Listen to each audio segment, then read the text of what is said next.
I'm Amanda Parker, doctoral student in the Department of Language, Literacy, and Sociocultural Studies, and the president of the LLSS GSA. I'd like to welcome you to the 2014 Critical Lecture Series banquet featuring Dr. Christina A, sociology professor from the University of Colorado at Boulder. I'd like to thank our co-sponsor, the Latin American and Iberian Institute, the Student Organization for Latin American Studies, and specifically Katrina Dillon for all her work in publicizing and organizing this event.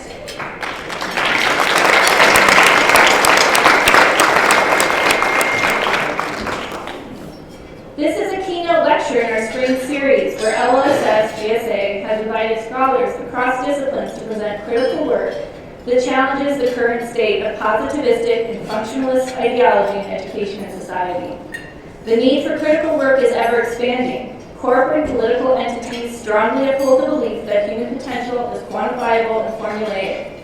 Unfortunately, even colleges of education are giving into these trends.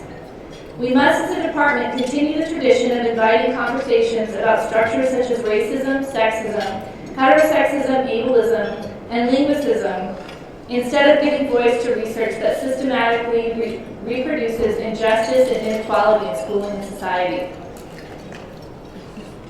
In this vein, I would like to introduce Dr. Christina A. Dr. Su's research focuses on the areas of race, ethnicity, and immigration, with a regional focus on the United States and Latin America. She has published a book focusing on how national ideologies in Mexico influence Mexicans' understandings of racism, race mixture, and Blackness.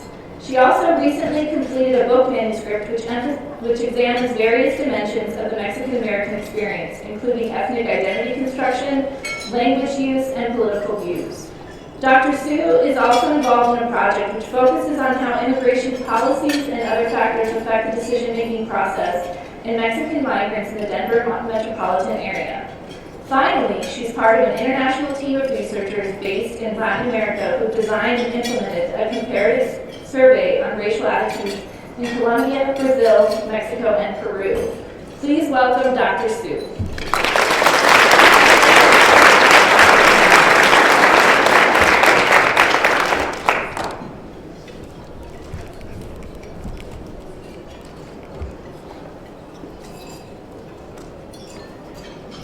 Okay, can everybody hear me? Well, first of all, thank you, Amanda and Katrina, for organizing this. It's my absolute pleasure to be here. I've already made some new connections and also reconnected with some people that I had forgotten who had been here on campus, so it has been great. So again, thank you very much. I was telling Amanda that I feel like I'm giving a speech at a wedding with a big wood-sized table, so hopefully I'll say something enlightening, but again, the topic of today's talk is a little bit, hopefully not too grim, and hopefully it'll help us think about some potential policy implications of my research. And I'll be talking about colorblindness, anti-racism in education, and really drawing on the Mexican case to inform very important debates that are happening about race, critical race studies, anti-racism, and colorblindness here in the United States case. And it's part of a broader research agenda that I have, which is to really try to look at these things from a global perspective. Okay, because a lot of the conversations that are going on about race in the United States are very, very important, but we can really inform these debates if we look outside of the borders of the United States. In this case, we're turning to Mexico, where I've done a lot of research for the past 10 years, and really looking at how a system of colorblindness, because Mexico has really had a colorblind system for nearly a century, okay, and how the implications of that has played out in the Mexican case. So to again inform these different debates. So the structure of the talk today will first be, outlining some of the claims that are being made around colorblindness and anti-racism in the United States. Then I'll turn to the Mexican context, and then I'll conclude by tying in some discussions about, what can we learn, how can this inform education, how can this inform anti-racism, and how to think again about these things in a more global context. So it's very clear if you look at the debates occurring within the United States that colorblindness is really seen as kind of a panacea to racism and an anti-racist strategy. Okay, and it's very, very compelling because in the United States, I think there's a very strong kind of desperation for a solution to solve the racial problems that have long plagued this country, right? So you see kind of very powerful images such as this that, will be colorblind and that will unite, and then again, how this particular ideology or this set of beliefs that we have here in the United States is going to help solve the problem. So I'm not going to comprehensively address the issue of colorblindness, but I'll focus on three particular components and claims that are being made, again, in the U.S. context. So the first is this understanding that race talk is divisive, right? Especially critical discussions of race. That this somehow is kind of fueling racism, that it causes problems, that if the claim is that if we kind of keep talking about racism over and over in our past and our history, that somehow we are reifying and reproducing racial inequalities. Okay, so that's the first claim. The second is that racial categorization and race-based public policies fuel racism. So by racial categorization, I'm talking about census data, right? Collecting data on the census, university forms. There are a lot of people out there who say, well, this is, again, just kind of reproducing, re-entrenching those racial categories. Okay, every time that we ask people, how do you identify racially, that again reproduces this kind of group race think. In terms of race-based public policies, I'm talking about affirmative action and any other kind of indicator in which race is seen as a component in how we try to equalize things, or another measure to introduce in terms of looking at public policy or social policy. And the third claim that I'm going to talk about isn't directly related to colorblindness, but it's a very important component because it's something that even more recently has come out of this particular discussions in the United States case, and that is that race mixing, it seems like a pretty kind of blatant way to say it, but basically interracial marriage, interracial pairings, and multiracial identities are a way to undermine racism. Okay, so you can see these claims. There's been a lot of research out there, and the New York Times has had a series of articles where not only are they kind of predicting and showing the upward mobility of intermarriage trends, interracial marriage trends in the United States, but it's certainly framed with the tone that this is a good thing, this is a progressive thing for the United States, and it's a movement towards a future of race in the United States where racial divisions are going to be no longer. Okay, and again, that this isn't a clear kind of tenet of colorblindness, but these are the future sites of anti-racism, right? Those mixed race individuals, those interracial pairings, that is kind of, again, the hoped future of the United States. So I'm going to discuss each of these in turn. Okay, first we have silencing discussions on racism. Right, so any of us who have children know that children, both in terms of the education system and within the families, are oftentimes told not to talk about race. Right, it is rude to point to somebody in public and signal that that person is of a different skin tone, has different phenotypical features, or looks different racially when they have that kind of vocabulary. Okay, very different than our understandings of gender. Right, where it's not seen as kind of taboo to say, oh, that man, that woman. Okay, so there's a lot of silencing of discussions of race. And when race is discussed, it is talked about in a very particular manner, right? One that is not kind of overtly racial or critical, but one that's really kind of dovetails with discourses on culture, right? So multiculturalism is an appropriate way in the school system to talk about race in some way, shape, or form. That's all fine, but again, it doesn't really talk about inequality and power structures. Okay, so it's not just silencing of all kinds of racial discussions, but talking about, again, racial differences and power and inequality within race. Okay, so there's been a number of attempts in the United States to institutionalize colorblindness. So this has been really trying to take that ideology, the system of beliefs that we have that race racially doesn't matter that much anymore, that it's very kind of minimal, and that we all don't want to focus on race, and try to integrate that belief into the legal system. Okay, so there's two ways in which this has occurred. The first is attempts to eliminate all data collection on race. Okay, so we've seen in a number of different states that there's been measures to try to take and remove, data collection. So there's been a lot of pushback on that. And also the second way is to try to eliminate any race-based public policy, right? So here, kind of the most clear case is that of affirmative action. So I'll give you just some examples here.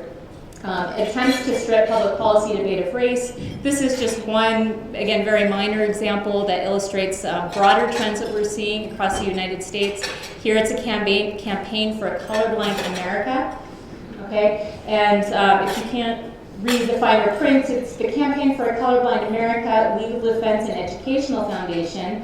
Is a 501c3 nonprofit organization designed to challenge race-based public policies and educate the public about the injustices of racial preferences. Of course, racial preferences are predicated on racial categorization, so these two really pull together. And this is a highly politicized issue, as I'm sure many of you know.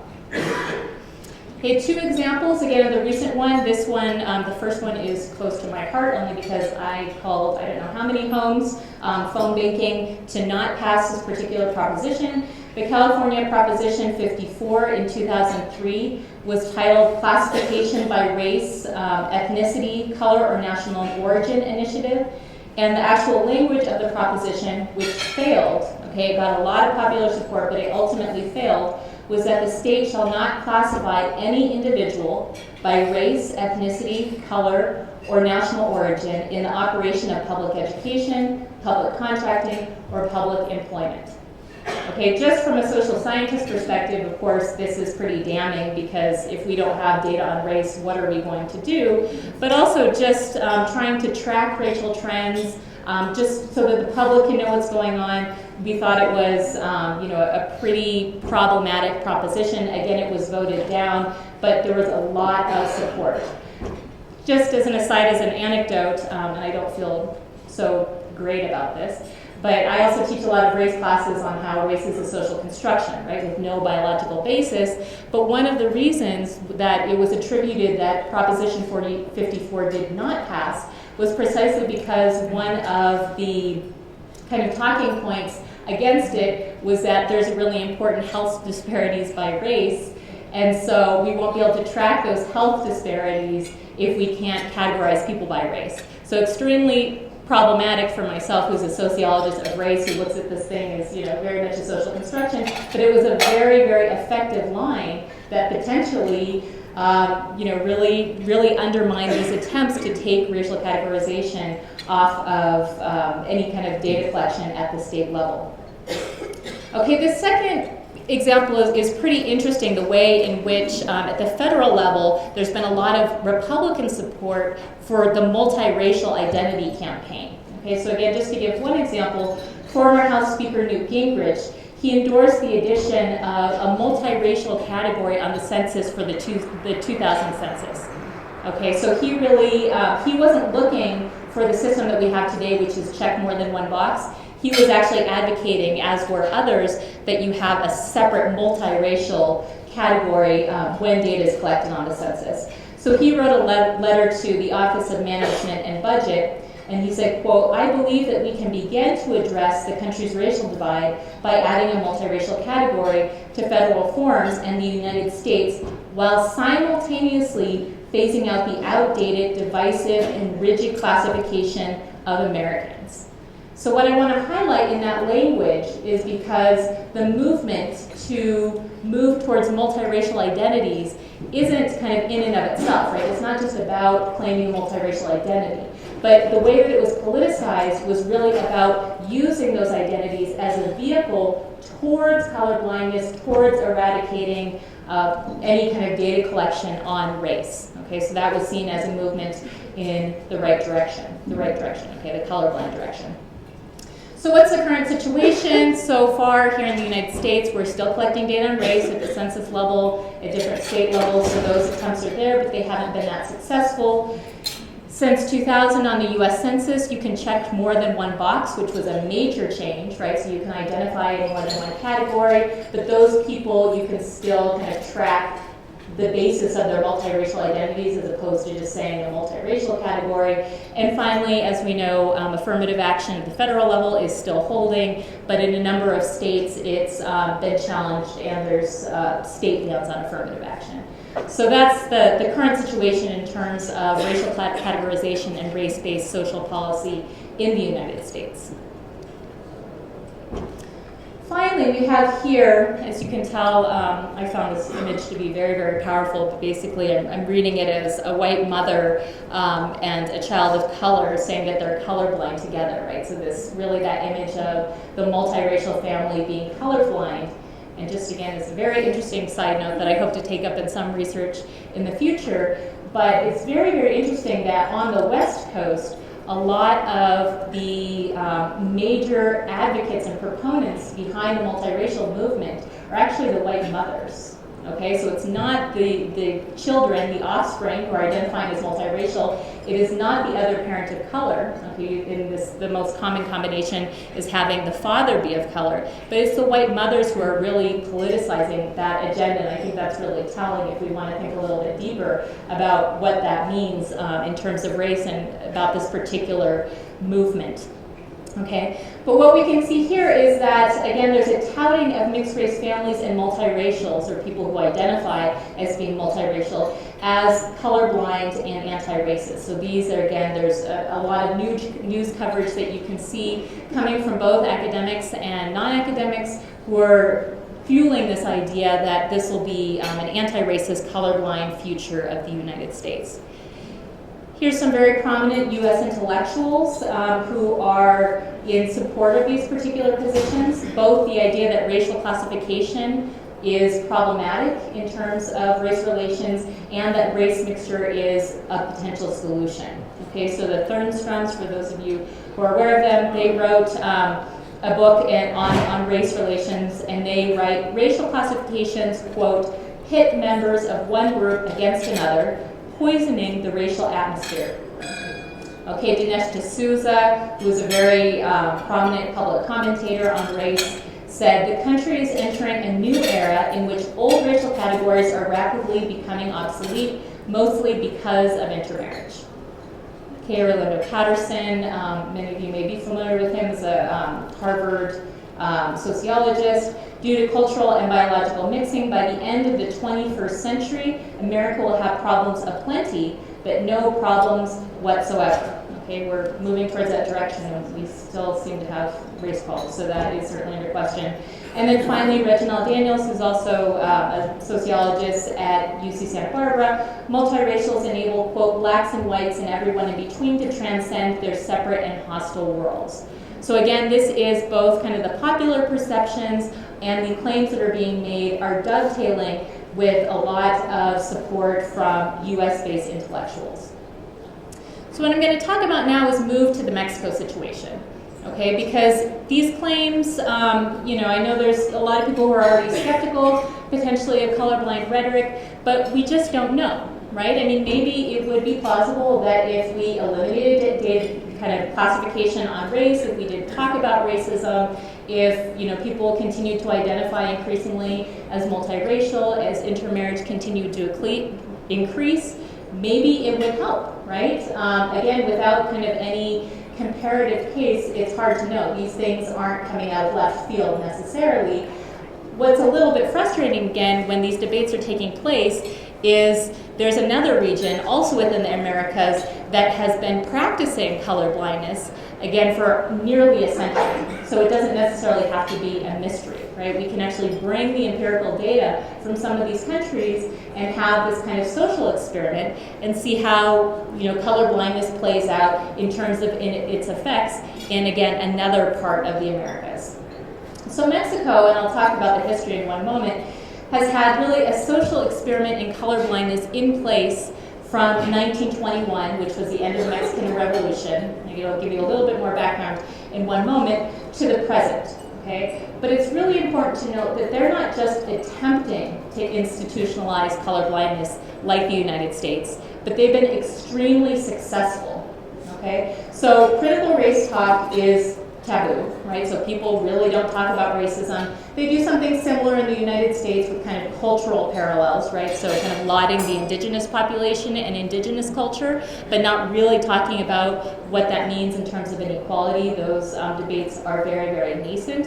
What is very prevalent in Mexico is skin color discrimination, kind of phenotype-based description. That's really not a topic that is talked about at all. Okay, so the indigenous population has been highlighted a little bit more, but again, phenotypic discrimination is really off the table. So they've been very, very effective in that. They've, racial categorization, race-based data collection, and race-based public policy are virtually non-existent. So there's no census data on race, kind of at any level. There's nothing like affirmative action or any kind of equivalent. If there's anything that's kind of social policies, they're either based around class or culture, but nothing explicitly based on race. Okay, and finally, race mixing and multiracial identities in Mexico are the norm. Okay, they're accepted, but not only they're accepted, they're seen as kind of the centerpiece of what Mexican national ideology is.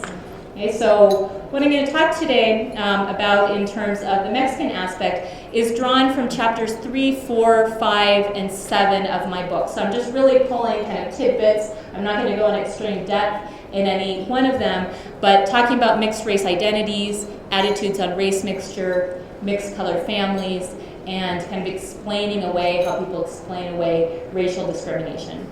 What I'm not going to talk about so much is chapter 6, Blackness in Mexico and the role of Blackness in a mestizo, so an indigenous European mixture kind of nation.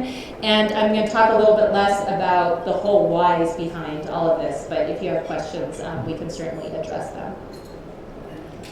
Okay, so this is really a quick and brief and extremely condensed historical background, but just, I know there's a lot of Latin Americanness in the room, Mexicanness, so just bear with me for one moment so we get everybody on the same page.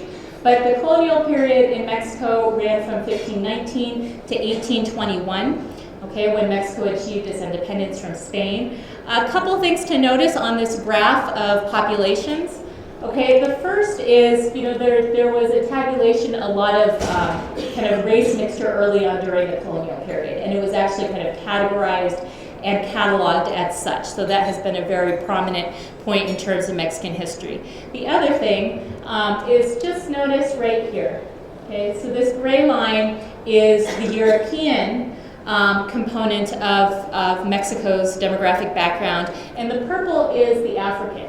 So you notice it wasn't until about the middle of the 18th century that there were actually more Europeans in Mexico than there were Africans. Okay, this is a side note. Again, I'm not going to talk about so much about the African population in Mexico, but this is a very much kind of an untold story, something that is not known or recognized to even very many Mexicans. Okay, so there is, Mexico did participate in African slavery. And it's also important to understand this in the context of my research, because I did research in Veracruz, and there was really kind of a mixture between the European, indigenous, and African components of that population. Okay, so there were 3 roots in terms of Mexico's history. They tried to segregate between the different races, but it was ultimately very, very difficult to enforce. So there was a lot of, again, kind of early race mixing that was going on through the colonial period, to the degree that colonialists were very concerned about maintaining their hierarchy, right? Because blurred boundaries, when there's a hierarchy, kind of is very worrisome, right? Where do people fall if they're not falling on one side of the boundary or the other? They were concerned about maintaining power. So amidst a very high degree of race mixture between these 3 roots, they developed a caste system, okay? And part of this was race-based. It was also culture and class-based, okay? Where the kind of lightest mixtures, the ones with people with most kind of European ancestry, were seen as kind of higher class, were at the top of the hierarchy. Okay, and it would trickle on down to the African and indigenous populations in terms of the predominant mixture. So basically what you have is a hierarchy of inequality, but just more rungs on the ladder. Okay, many more rungs than what you would see in if you contrast it kind of to the US case. Okay, there were actually, in the 1700s, the Spanish kind of colonized these pictorial representations, these paintings, the casca paintings, which are very well known. And they depicted all these different forms of mixture, and then they sent it back to Europe and kind of used it to romanticize what was going on in the New World, right? Look at all these different people. They also commissioned different kinds of fruits, different kinds of trees, different kinds of animals, and different racial combinations, showing that this race mixture was something very new. So again, it was kind of exoticizing the race mixture, where at the same time it was embedded with this idea of having a hierarchy. Okay, so each of these combinations were labeled. Okay, I don't know if you can see right at the top there, but it basically says Spanish and an indigenous is the offspring will be called mestiza. So mestizo, that prominent category, is the combination again of European and indigenous race mixture. Okay, again, I'm going to condense 100 years in 2 sentences. But basically, there was independence. I apologize again for the Latin Americans in the room. But there, 1821, Mexican independence. Okay, so the first thing that a new nation is going to really struggle with is trying to unite the country, right? This happens to all post-colonial societies. So they really struggle to create a unified national identity. And they also tried to bring all groups into the nation, right? The indigenous population was really an outlier and was extremely marginalized socially. The African origin population, of course, as well, right? Because they had been enslaved, and the indigenous population had been enslaved too. So the casta system was demolished, and all forms of slavery, was abolished, but it really just pertained to the African origin population at that point in time. And they were really, again, struggling to say, what is it to be Mexican, to have all Mexicans really buy into the idea of, we're Mexican and feel united. They had a number of stumbling blocks over the course of the 1800s. It ended in a very, I don't want to say brutal dictatorship in the fact that it was extremely violent and repressive, but it was also kind of forced modernization policy. So Porfirio Diaz, who was a dictator from 1876 until 1911 in Mexico, had a lot of really, really repressive policies trying to forcibly assimilate the indigenous population. So what came of that really was the Mexican Revolution, which it was a revolution, but it was Mexico's major civil war. So it went on for over 10 years. It was very bloody, very violent, very dividing, and it was largely rooted in social unrest about inequalities throughout the country. Okay, so Mexico comes out again of this, their country is torn apart. They still don't have any kind of unifying theme. Citizens of Mexico are very concerned that there is a lot of inequality.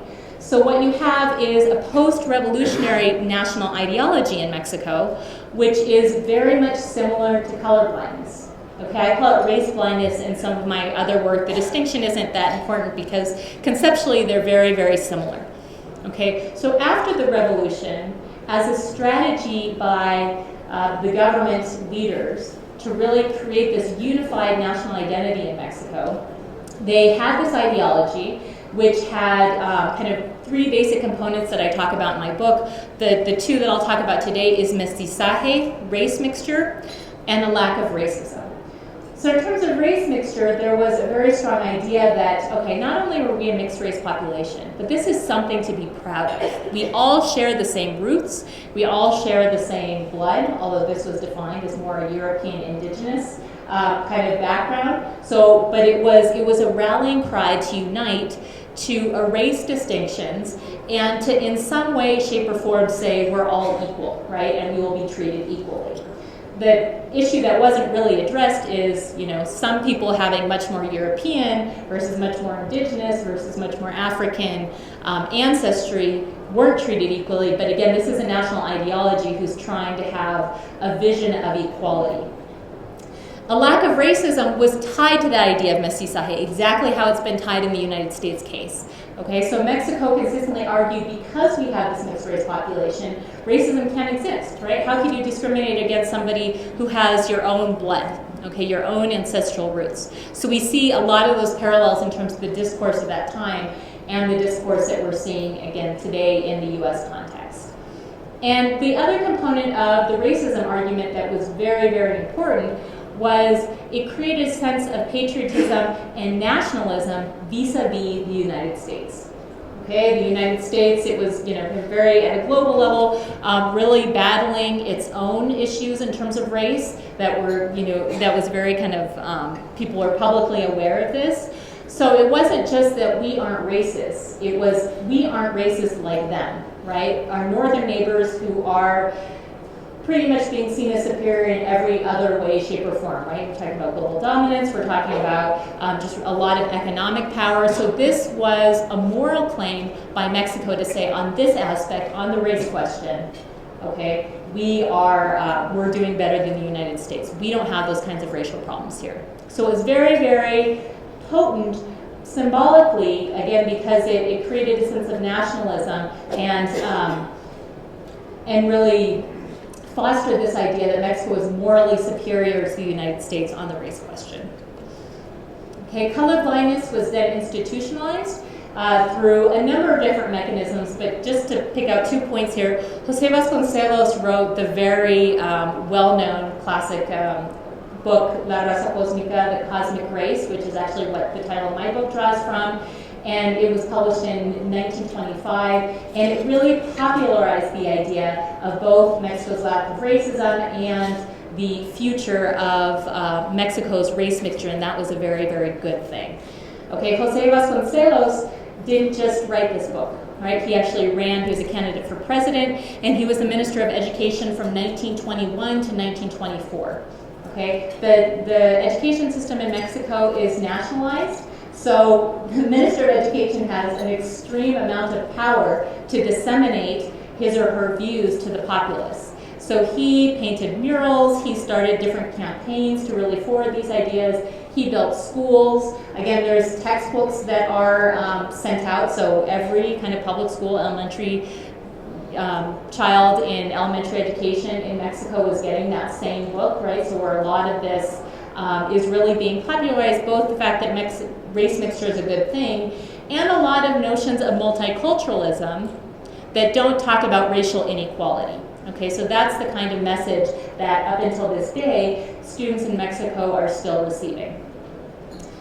Another thing that happened much more effectively and immediately than it happened in the United States case was that after 1921, so right after the revolution, they vowed to remove, and have effectively done so, the race question off of the Mexican census. Okay, so up until today, there's indicators in terms of language, so you can do kind of good assessments about the size of the indigenous population, but in terms of people of African descent, anything about color, anything about whiteness, we are going blind. Meaning we social scientists are trying to do research in Mexico are flying completely blind. Okay, so my work is ethnographic, but we can't fill it in with data, which is a very unfortunate consequence of trying to actually measure the discrimination that does exist. So again, where the United States is really trying to battle these things, Mexico had that taken care of by 1921, the institutionalization of colorblindness. Okay, again, I'm jumping forward about 7 decades now. But just to give you some example, a lot of things happen in between, but the bottom line here is that the colorblind ideology is still very strong today. Okay, so it's really endured. So those pillars that I talked to you, there's been some very, very slight change, more at international levels and in international forums, but again, it's holding very, very strong. So to give you just one example, which is interesting because the United Nations has an international convention on the elimination of racial discrimination. And there's a number of countries, a very large number of countries, who have signed on as parties, as members of this particular convention. And the idea is this is an explicit forum to identify the racism in your country, right? So each country has to write reports and also say, what are you going to do about it, right? So it really pushes countries to try to assess their own situation internally. It also really pushes them to try to identify, the levels and extent of inequality and to propose policies to remedy that inequality. So it's very, very race explicit. It happens again in an international forum. But interestingly, even though Mexico signed on to be a voluntary member of this particular convention, they have until extremely recently, and only with international pressure, negated that they even have to go through this exercise because they don't have racism. Okay, so what I'm going to show you is an excerpt from the 1994 report is the most elaborate.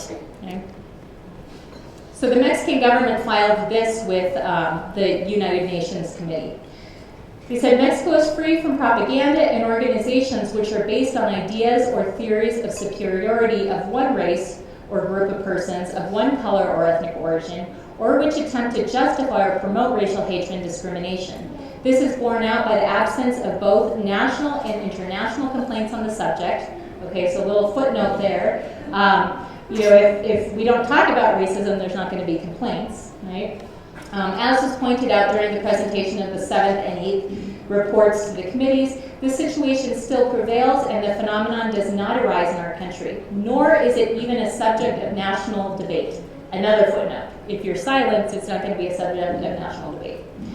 At the same time, our historical experience and the makeup of the Mexican population, which is 90% mestizo, as a result of the mixing of Spaniards and indigenous inhabitants, another note, no African descent population noted here, have given rise to one indisputable fact, namely that there is no negation of one or another racial origin in our country, so that it has not been seen to be necessary to legislate on that subject, unlike in other countries where miscegenation did not take place. Okay, so here we can see, again, the protection from any claim of racism is embedded in the idea that we're racially mixed. Okay, so that was, again, another very powerful component of the national ideology. I won't go into the UN was not happy with this response and wrote a very quick rebuttal and said, well, what do you do about all, they cited indigenous discrimination, they cited the existence of Afro-Mexicans, and even though we don't have data on that population, kind of qualitative observation tells us that it's not kind of an equal situation. How do you address that? The Mexican government held its stance, but finally had some kind of compromising, yet not super convincing response that they gave to the United Nations. Okay, so my research, what I'll be talking about again today, is really what are the everyday effects of Mexico's colorblind ideology, and I'm looking at mestizos, who are really here, they said estimates, you can say kind of 80 to 90% of the Mexican population. They're particularly interesting because they're the dominant group in Mexico, and also because they're seen as kind of the sites of anti-racism, right? This is the heart of Mexican national ideology, this mixed race mestizo population. So again, here we have a perfect social experiment. If we want to see what are the actual consequences of color blindness, silence on racism exists. Okay, there's a lack of racial categorization again, and mixed race families and multiracial identities are the norm. So a lot of my research really looked at what are the consequences of these three different prongs of colorblind ideology. Okay, I'm drawing from 112 interviews in 5 focus groups, over 100 classroom surveys in high schools, and participant observation conducted over the course of a year. I lived in Veracruz. And I'm looking at the cities of El Puerto de Veracruz and Boca del Rio. They're not really, it's not a comparison study, they're really merged to the degree that I asked people, where does one end, where does the other one begin, and they weren't sure. So kind of in effect, it's really the Port of Veracruz expanded into Boca del Rio. You can see it's highlighted on the Gulf of Mexico, the yellow state. So it's a very long state that has a number of borders. Okay, this is a strange image maybe, but basically for human subjects reasons, of course, I am not presenting photos of actual participants, but I wanted to give you guys some idea when I'll be talking about respondents as being light-skinned, dark-skinned, just the kind of phenotypic variation that can occur within that mestizo category in Veracruz. Okay, so this is, I just took the picture of a cover of a local magazine. This woman, there's actually lighter women. You can actually tell her hair is blonde, something that was very much pointed out to me in Veracruz who the real blondes were. So I have a knack now about looking at people's roots and seeing if they're really blonde or not. I won't look at anybody's roots in here. But so and somebody even lighter, right? Somebody with blue eyes, green eyes, are people who were considered, or I'd be describing here as very light or white mestizos. Okay, all the way down to this is a bus stop, so it's just a local advertisement of a health program. Okay, this person obviously is much darker skinned and seems to be more of African origin, but there's also a mixture of kind of indigenous and African origin individuals. Okay, so there's this huge continuum of phenotype, not just in Veracruz, but throughout Mexico, and that again is something that is largely not discussed. So all of these people fall within the same racial category of mestizos, but as you may or may not imagine, their experiences are not equal. So I'll talk about, I'm just going to pull out, this is very poor social science, but basically pull out one quote to illustrate a much broader trend of what I discovered. Okay, so the first, in terms of the effects of silence on racism, I listened very carefully when I first got to Veracruz. So for months I was just listening. I wasn't kind of interviewing people. I wasn't asking about racism. I was just hanging out informally, went to schools, went to parties, hung out in people's homes. And I just wanted to say, does the conversation of racism exist, right? Are people talking about this? And I went to church, right, and see if these conversations are happening.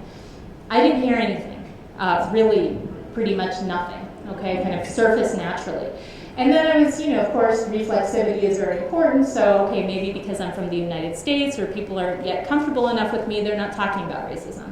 So I made it a point through all of my interviews to ask people, do you talk about racism, right? Maybe with your closest friends, with your family members, in church, in school, maybe a day I did visit, and people consistently said no, okay? So there really is a very, very strong silence on the topic of racism in Veracruz. Okay, and I did witness the silence on racism it was kind of early in my field work, and it was pretty compelling to me because I wasn't anticipating it at all. But when I lived in Veracruz, I lived with two high school teachers. Okay, so I was always kind of embedded in school systems via their connections, right? Their social circles were other teachers. We talked a lot about education. So I lived with them, and they were very, very helpful, right? I think that they didn't quite know why I was studying racism in Mexico and not the United States, right? They're like, well, you should really go back to the United States and study racism, but feel free to hang around here if it's useful at all. So they were genuinely helpful people who were trying to, because I was a student and they were educators as well, trying to help me along. So the guy that I call Pepe in my book, although he would hate that pseudonym, but he took me to his high school classroom one day, and he was going to help me out, right? So he said, basically, yeah, come, we'll talk about your research, and we'll get a conversation going, and if this will be useful at all, because I told him that, observing any sorts of sites or knowing, kind of learning what their student thinks would indeed be helpful. So I got up there, and I didn't know what he was going to say at all, and I was just going to, kind of follow his lead. And he got up in the front of the room and he said, this is Christina, she's here visiting from the United States. She's doing some research on racism in Mexico and she wants to know what you guys think. Okay, so does anybody want to talk about this? Okay, so it's a little awkward, right? Especially since people don't talk about racism. But I think the students really kind of sensed that there was a authority, a teacher kind of sponsored openness to discuss this issue. Okay, so a couple people actually raised their hands. And after two people raised their hands and said something like, yeah, I think I've seen things that are, racism, by the time the second person talked, he cut that person off and he said, oh, don't worry, I've already told her that there's no racism in Mexico. I'm older and wiser, so I explained to her, because I have more life experience. And, but I did, of course, let her know, as we all know, that there's, racism is present 100% in the United States. Okay, so I was, there, not knowing quite what to do. And so he said, would anybody else like to talk about racism in Mexico? And so as you can imagine, there was silence, right? And then there was a long kind of pause, and actually one woman, she was very, very light-skinned, she did raise her hand, and she said, well, she said, I don't know if this is racism, but, I went to a restaurant, and a friend of mine who has dark skin wasn't served because they said he was dirty, right? And then Pepe, he said, here in Veracruz? And she said, yeah, right here, right? A restaurant here in Veracruz. And he said, oh, well, that must have just been one case out there. Okay, so again, he really reestablished the silence on racism. And I thought it was, again, very, very powerful because of the degree of authority that teachers have and just disseminating that message of we are not to talk about this, even in a classroom setting where supposedly there's, you know, exchange of ideas and kind of critical thought, that was really taboo. So that was one of my entrees into the idea of racism and really the silence on racism. What I'll present to you now is very, very few people talked about racism. In my book, I talk about a subgroup of people who actually did break the silence on racism. I'll give you an example of two of them and without going into who those very, very small minority of folks actually were. And this is how they described it. Okay, so Jessica was a 21-year-old university student who has very light skin. She told me in a private conversation, people don't talk about racism. It's like a topic that does not exist, as if it does not exist in this country. But deep down, everyone knows that it exists, and you even sound bad talking about it. The people believe that if you talk about it, that you are being difficult or too intense. People look at you in a bad way. Okay, so it's more than not cool to talk about racism, but you're really socially marginalized if you try to engage in those kinds of conversations. Cesar, who is a Mexican journalist who lives in the United States and actually wrote a column about Mexican racism, and I got in contact with later, and he received all kind of hate mail because he was being seen as a traitor to Mexico for really kind of talking about this. Him and I exchanged a number of emails after his column came out, and he was explaining the reaction. And he said that racism is something that all of us Mexicans know, an open secret as it's called. Few, however, dare to say it in public or recognize it for fear of being pegged as anti-patriotic. Okay, so not good Mexicans. Okay, really kind of violating that unity of nationalism. And what I want to highlight here is that people are aware that there's kind of racial discrimination, color as discrimination that exists, because a very superficial interpretation of my findings could be something like a false consciousness perspective, right? That they don't see race or they don't get race, even though, you know, there's a lot of discrimination, but instead people are really embodying and embracing the colorblind ideology by knowing it but not talking about it. So they're doing a lot of self-censoring too. So to give you one more example of how this self-censoring works and the implications of it, I'm drawing from Carla is a 57-year-old homemaker, and she has light brown skin.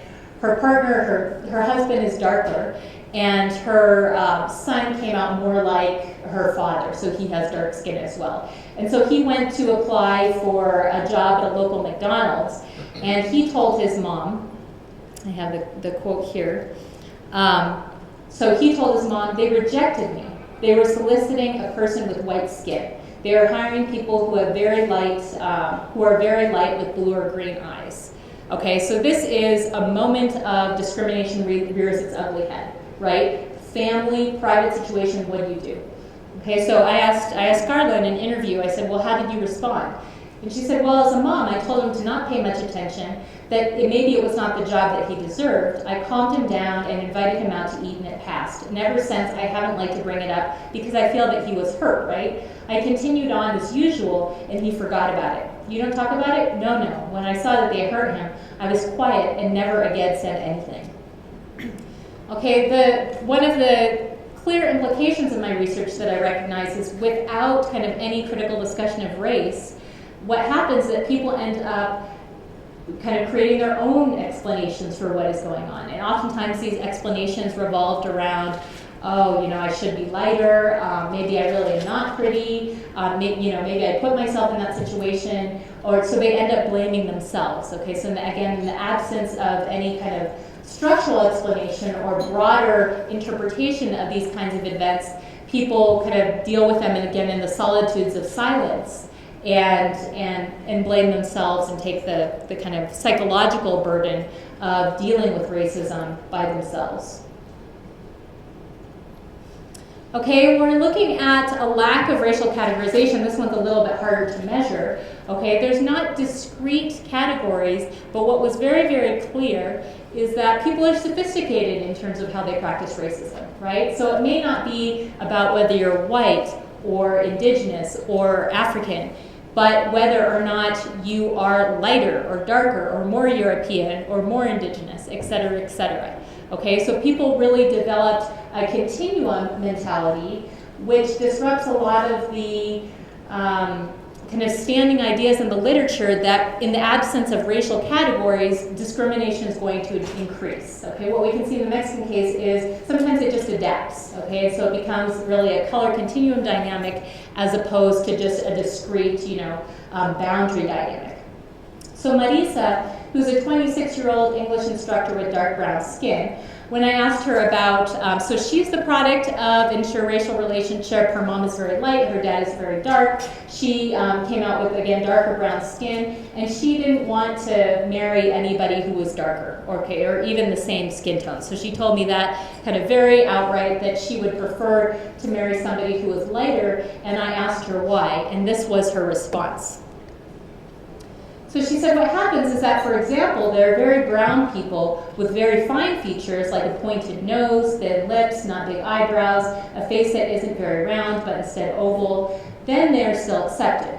But the majority of brown people have flat noses, are dark, they have thick lips and round faces, they're like that with chubby cheeks, even though they're thin. They have chubby cheeks. It's that kind of face, right? They're not pleasing. It doesn't look good? You don't look like that either? No. Do you like your own features? No. I would like them if they were more, the truth is no. I would have liked to have my mom's nose, her light-skinned mother's nose, because hers is not very wide.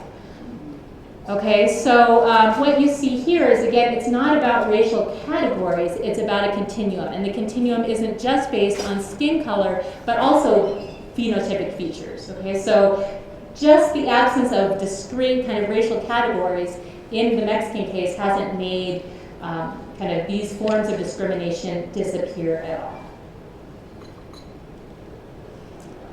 Okay, the effects of race mixing is kind of another aspect of my test of the idea that is being touted in the United States, that racially mixed families and multiracial individuals are kind of the sites of anti-racism right in the future. So what did I look at? I looked at people in intercolor relationships, and I interviewed them about the relationships, and people who identify in terms of mixed race identities, and I tried to see what was going on in those particular dynamics.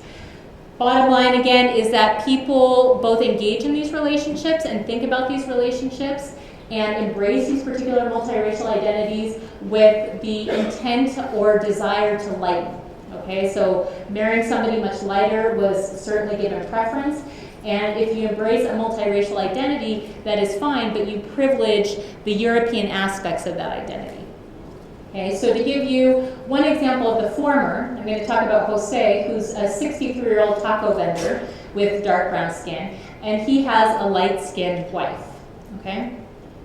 So when I asked him that first quote, do you believe that mestizaje is a good thing or a bad thing? Jose said, well, here in Mexico, we do not consider it a bad thing. Because as I told you before, with my color, my wife's color is cleaning the race a little bit. That's a very, very common phrase.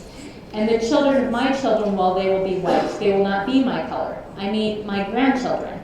But does this bother you? And he made me sound very silly in his response. He's like, no, of course not. No. Like, why in the world would I have asked if it bothered him? Right, because it's so socially accepted that this would be a good thing, that even my question about, is there anything, a different interpretation of that dynamic, he was being very, very clear that of course he's not bothered by that. Okay, Martin is now the product, so now I'm looking at people who are identifying as multiracial. Okay, so he says, my dad was tall and dark skinned. Martin was very bummed out when he was telling me this. My mom was white but short, so I got what I didn't want to get. Shortness from my mom and dark skin from my dad. I should have gotten whiteness from my mom and being tall from my dad, right? Okay. So again, these are trends that are very prevalent. They span socioeconomic background, education background. I just gave you kind of two examples. Martin was a Navy captain, and Jose was a street vendor. Okay, so the final kind of empirical way that I looked at assessing the claims that interracial relationships and mixed-colored families are sites of anti-racism is to really look at mixed-colored families. Okay, so I'm calling them mixed color families, but these are somebody, again, with very, very light individuals, very dark individuals, and just, both observe and talk to them about their racial dynamics. What I found was quite upsetting in the sense that there was just, discrimination between siblings, both coming from the parents and, again, between siblings, really, really flourished to a degree that would be potentially unexpected. And so it was actually became, I didn't think it was going to be a focus of my book, but it became a really strong site, actually, of discrimination. So I'll give you two examples here. One is coming from Belinda, who's a 46-year-old homemaker with dark brown skin, and she was kind of by far the darkest on a continuum of 6 children, including herself. Okay, so she was the darkest member of the family, and her mom was also quite dark, not quite as dark as Belinda was, but her father and the rest of her siblings were considerably lighter. Okay, so Belinda said, yes, I feel darker and I don't like it within her family. No, why not? Because I would have liked to be white. As a little one, I cried because I wanted to be white. All of my siblings said that I had been born on a night with no moon, and because of that, I am black. My other siblings made me cry, even the younger ones, because I had my mom's color. And your other siblings? They're white, all of them. They're white, except there is another morena, brown-skinned sister, but less dark than me. Yes, but they are all white. I don't look like I'm their sister. For the color, and why do you say that you wanted to be white? Because, well, they were all white. All of my sisters and brothers were white, and I was the only black one, and I felt like they paid less attention to me, like they rejected me and made fun of me because I had this color.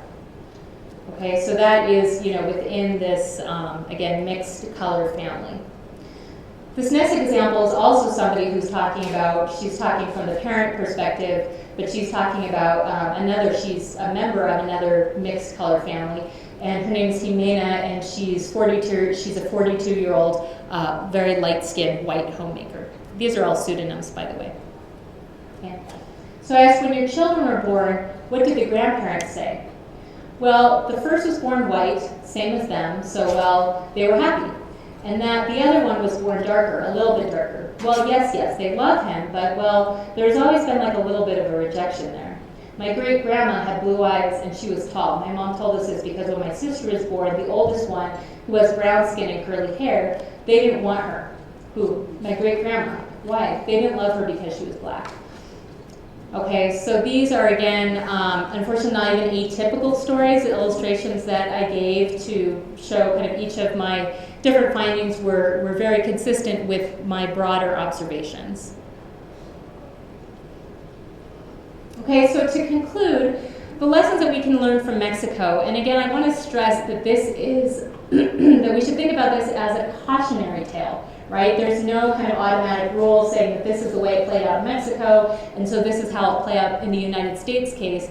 But it really behooves, I think, the people who are having this conversation in the United States to engage in this conversation, recognize that this has happened in other countries, that this has been the result of the social experiment of colorblindness. And if people think that it's happening differently in the United States, to really think about some justifications as to why that might be the case. Unfortunately, I think the lack of integration of other cases in the U.S. case is a little bit just more maybe about ethnocentrism, or just really kind of focusing on the U.S. and not looking at, again, how this has played out in other contexts. Okay, this should not be seen as kind of an automatic reaction, right? So it's not that these dynamics will play out among all interracial couples or mixed color families. I certainly, come from and am one myself, so I certainly want to think that this is the way it needs to be. But I think the broader conclusion is that we can't be thinking of this as an automatic solution, right? A lot of other work needs to go into. It's not automatically that interracial marriage and mixed race families and multiracial identities are going to help the situation. Okay, so I think, again, we need to really push ourselves to think about compelling reasons about how to engage in these questions and think about it from a more global perspective. Okay, the consequences of colorblindness and multiculturalism, okay, in the classroom, again, shouldn't should be clear, right? I think that really unless you have another framing or another way to talk about the social inequalities that do exist, that are a part of reality, right? Social scientists research still screams at us that discrimination occurs, that there's a lot of racial inequality. So unless we can really inform kids and talk about something about what's going on in a way that is consistent with the reality around them, I think just colorblindness in and of itself is very problematic. Same with multiculturalism, right? Multiculturalism, one of the problems I think is that it's really kind of seen as a horizontal discussion, right? All these different cultures are equal, but without a broader discussion of power and inequality. Again, kids can't reconcile that, right? So if you think, well, I'm being taught this in school, and then I look around me, very simple observations. I lived in Los Angeles for 10 years. You just look at the bus stops, right? And you just look at where people are, the socioeconomic status of, where different bus lines are going. It doesn't take that much to, even for children, to draw these kinds of conclusions. So I think it's really our job as educators more broadly to really help them understand what's going on in a productive way. Okay, and finally, my research really speaks to, I think, some implications in terms of how to deal with immigrant populations in the U.S. educational system. Because, again, I don't work so much in education, but from the literature that I'm very familiar with, there is kind of this frame in discourses about, a dysfunctional U.S. educational system, and that is being attributed to the fact that there's kind of a growing number of white women teachers, right, and a growing population of students of color, and that there's somehow, a cultural or a racial worldview that is different between those two populations, right? It's assumed that many of those white women teachers hold a colorblind frame, and that a lot of students of color are race cognizant. Okay? There's nothing inherently problematic about that particular conclusion, because a lot of the social science research, again, does tell us that colorblindness and the way that people view race does split across those lines. The problem is we need to complicate that a little bit more and think about, well, what role do immigrants play in this whole process too? Because part of that growing population is really an immigrant population, and trying to understand that they're bringing their own racial frames and worldviews from their sending countries, and not to automatically kind of categorize them as children of color and make assumptions that in this case Mexican immigrants are not necessarily going to view race in the same way as Mexican Americans, and then again just to think where we can go from there. So that's it, and thank you very much.